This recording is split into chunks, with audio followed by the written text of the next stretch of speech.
And that, I'd like to take that and kind of segue into something we didn't plan to talk about, but kind of, the journey, the becoming that we've kind of touched on now, right?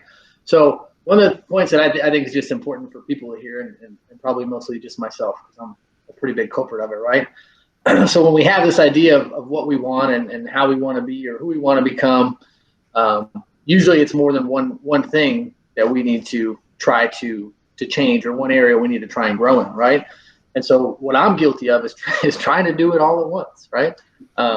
And for somebody who's, as critical on myself as any person would be that isn't me, I think it's an important thing that I need to remind myself often, is that, like, the human capacity doesn't allow us to focus intentional effort on 2, 3, 4, 5, 6 things at once. So if my thought is, if somebody, if our students wanted to, kind of take a step towards what they want to become over the summer, to pick one thing and make that the thing that we think about. You guys have thoughts on that? Is that? I think that's an excellent option, especially it's because it is about small changes over time. I also think about, is it okay if I go into like a philosophical question? Oh, please do. Oh, okay. I thought you might be okay with that. So once upon a time, a few years ago, I had an 8th grade student ask me a philosophical question that his parent had posed, and he was asking everyone. So let's say there's 2 boats. They come out of the factory almost at the same time. They're one serial number off of each other. Over the years, boat number 1 holds up pretty well, but boat number 2 needs to have parts replaced. It needs a new paint job. It's going through a lot of use. At what point are they not the same boat anymore? At what point do you become a different person? Or do you even become a different person? There's no right answer to this question. My answer is, I don't think they were ever the same boat to start with. Maybe boat number 2 was a lemon and sucked, and it needed to be completely replaced, and they were never the same.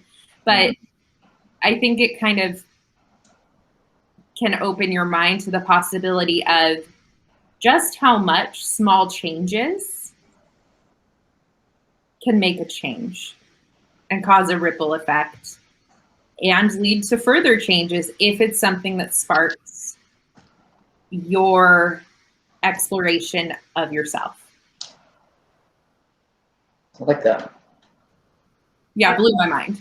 Yeah, I like it. And I feel like I'm taking it a total different route, because I'm thinking boat 1 took really good care of it. It went to all the maintenance it needed. It made sure to like take the extra precautions to take care of itself.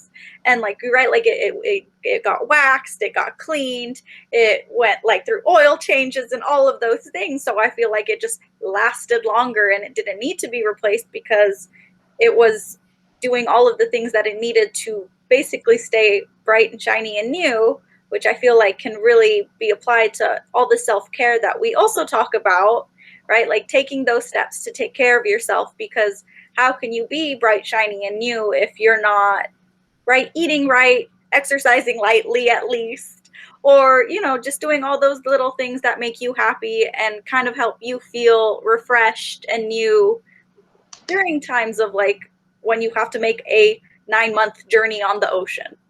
Mm-hmm. And so I actually kind of got fixated on the line you had, Brandon, about it's really about small changes over time. And this isn't really philosophical, but it's kind of a curveball. So there's this guy, Simon Sinek. One of his most recent books called The Infinite Game, right?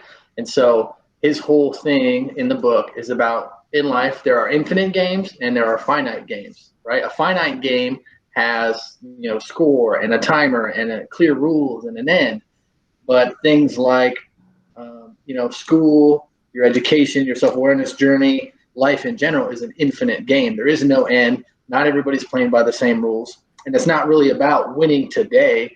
it's really, we have to look at it in an infinite time frame, right? And so when it comes to like working on ourselves, that's really, it's good to know that it's an infinite game, because it's all about small changes over time. Like, 33 now. So first time I read a book cover to cover, don't tell everybody else, guys, students, don't tell anybody, I was 21 when I read a book completely for the whole time. And at that point I had almost graduated from Las Positas. So, and now where I'm at now, I like to read books now. And so from 12 years ago, who I am now is almost like unrecognizable unless you have a picture. And so it's really just about the small changes over time that we do. And it makes it frustrating in the short term because we don't see that immediate reward that we want.